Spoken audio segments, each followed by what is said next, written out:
Oi, segundo ano, como combinado, eu estou aqui para gravar essa correção da avaliação parcial de vocês da disciplina de biologia referente à quarta unidade. Então, como a gente não teve tempo de fazer essa correção em sala de aula, nos nossos encontros online, optei em fazer essa gravação aqui. Qualquer dúvida em alguma alternativa que vocês não concordem na marcação, ou que vocês queiram um esclarecimento, entre em contato comigo via e-mail ou espere a nossa próxima aula online para a gente conversar sobre, tá bom? A primeira questão, a imagem é uma planária, inclusive o próprio enunciado da questão já fala que trata-se de uma planária, tá bom? Então, lembrando que planárias pertencem ao grupo dos platelmintos, então tem todas aquelas classificações e características das planárias, diferenciando, por exemplo, das tênias, diferenciando dos esquistossomos, tá bom? Então, bora lá. A pergunta fala sobre a probabilidade de onde há a maior probabilidade de encontrar esse animal. Então, por todas as características desses animais, a gente sabe que não é legal e é pouco provável de encontrar em um ambiente seco, né, terrestre. Por quê? Porque eles fazem trocas gasosas através da pele, né? Então, através da estrutura corporal. Então, essa estrutura corporal precisa estar sempre úmida para não ressecar, para permitir a continuidade dessas trocas gasosas. Então, um solo seco não é um local provável de encontrar um organismo como esse. Fundo marítimo, fixado em substrato rochoso, realizando filtração? Não, não existe estrutura de filtração. Esses organismos são de vida livre, então não são sésseis, não ficam fixos a um substrato. Então, essa segunda alternativa também não estaria correta. Terceira alternativa, ambiente úmido, já que sua pele precisa sempre úmida, estar sempre úmida, para a realização de trocas gasosas por difusão. Essa aqui é a alternativa correta. A gente falou muito sobre isso em sala de aula, tá bom? Floema das plantas, não, tá? Então, não são parasitas de plantas, não são parasitas de vegetais, e muito menos de animais, né? Ao contrário das tênias, ao contrário dos esquistossomos, que são parasitas, as planárias são carnívoros de vida livre. Tubo digestivo de vertebrados, onde nutrem-se de restos alimentares, não são parasitas. Então, a alternativa correta é essa daqui, ó, ambiente úmido, já que sua pele precisa sempre estar úmida para a realização de trocas gasosas por difusão. A segunda alternativa pede para vocês analisarem as proposições e marcar aquela alternativa que faz referência às características dos quinidários. Então, estudamos todas as características dos quinidários, os principais representantes, corais, anemona do mar, hidras, caravelas, água-vivas, tá bom? A primeira alternativa fala o seguinte: primeiro, os animais de escala evolutiva a apresentarem uma cavidade digestiva. Sim, tá? Então, antes dos quinidários na escala evolutiva, a gente falou dos poríferos. Os poríferos não têm cavidade digestiva, tinha um átrio, onde, na verdade, funcionava para a circulação da água, certo? E para o encaminhar da água até o ósculo, que é o local onde sai a água, mas a digestão dos poríferos é intracelular, tá bom? Então, ocorre dentro de estruturas celulares chamadas de coanócitos.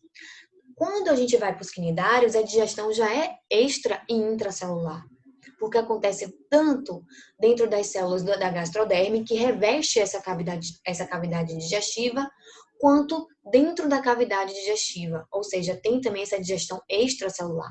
Então, quando a gente fala de quinidários, evolutivamente são os primeiros animais a apresentarem uma cavidade digestiva, verdadeiro.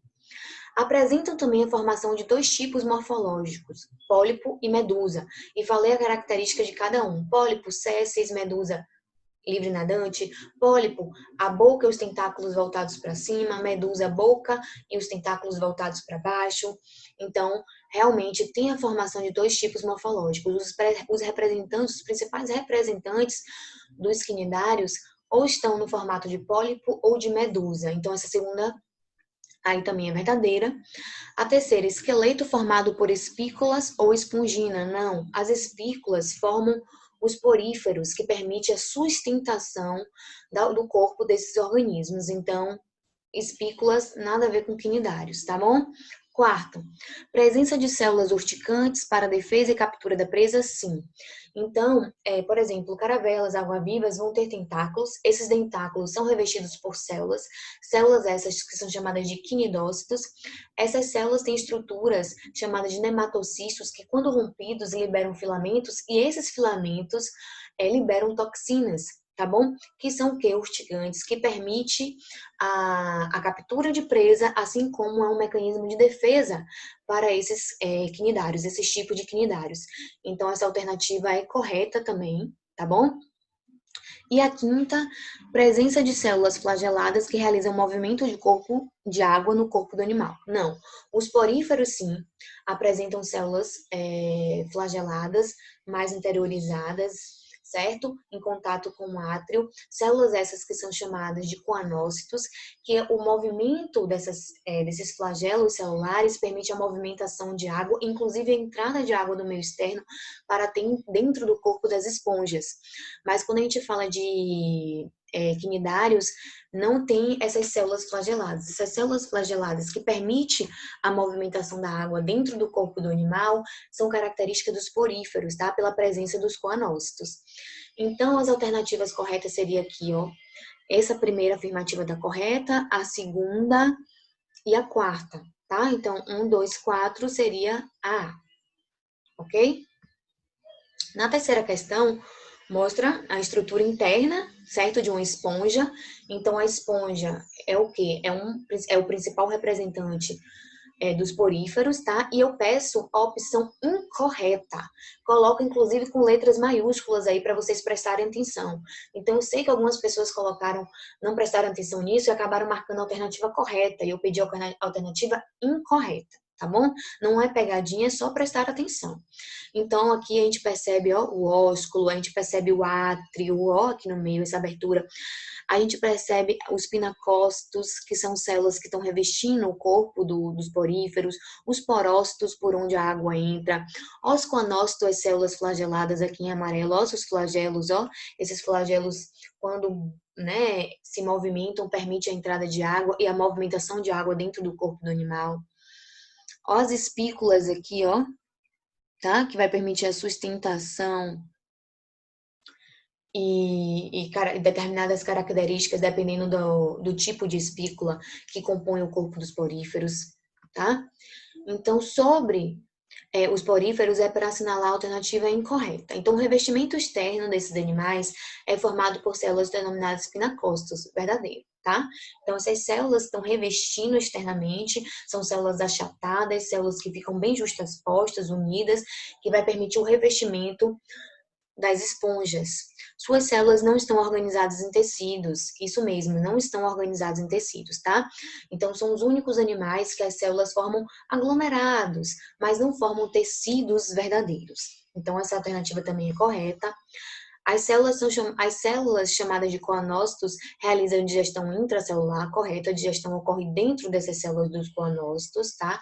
Onde a passagem da água faz com que os nutrientes presentes na água fiquem aderidos a essas células e esses nutrientes acabam chegando até o interior da célula e sendo digeridos, tá? São seres que podem realizar fecundação externa, sim, interna, sim, com a formação de larva nadante, sim, vimos isso, tá bom? Apresentam poros por onde a água entra e sai. Aí tá o problema. A água entra pelos porócitos, mas sai por essa estrutura aqui chamada de ósculo.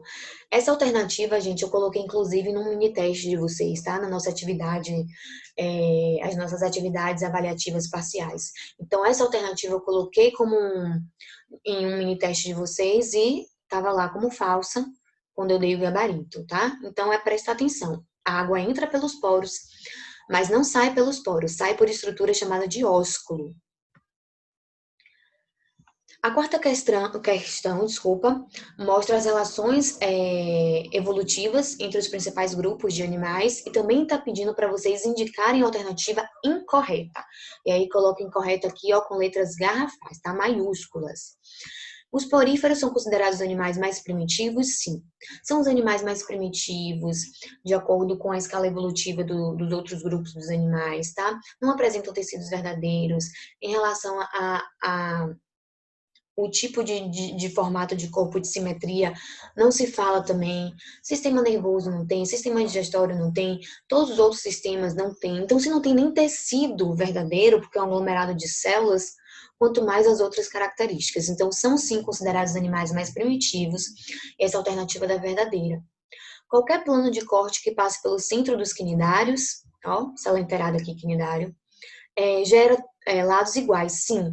Eles apresentam simetria radial. Então, qualquer plano de corte que passe pelo centro aqui, ó, desse animal, os lados gerados, eles são iguais, tá? O que demonstra uma rede nervosa difusa, presente em todo o corpo do organismo. Essa terceira alternativa fala o seguinte, que os platelmintos não possuem celoma, verdadeiro, eles são organismos acelomados, tá? Apresentam 3 folhetos germinativos, sim, de acordo com a escala evolutiva, são os primeiros grupos de animais que apresentam, ó, 3 folhetos, a formação de 3 folhetos germinativos durante o desenvolvimento embrionário, ectoderme, endoderme e a mesoderme, tá bom? Então, essa alternativa é verdadeira. Essa quarta alternativa. Os platelmintos são animais em que o blastóporo permanece após a conclusão do desenvolvimento embrionário com a função de ânus. Não. A gente tem a formação, os platelmintos têm um tubo digestório, né, ou digestivo incompleto, só tem boca, então não tem formação de ânus. Por onde o alimento sai, é por onde o alimento sai. Então, essa quarta alternativa também aqui, ó, que seria a D, ela está incorreta, tá? E é por isso que a gente marcaria ela como verdadeira, a ser marcada, porque o peço é incorreta. E aqui a última fala o seguinte, os quinidários são animais diblásticos, sim. Os quinidários são animais diblásticos, presença de ectoderme e endoderme, tá? Quando chega nos platelmintos já tem a presença da mesoderme.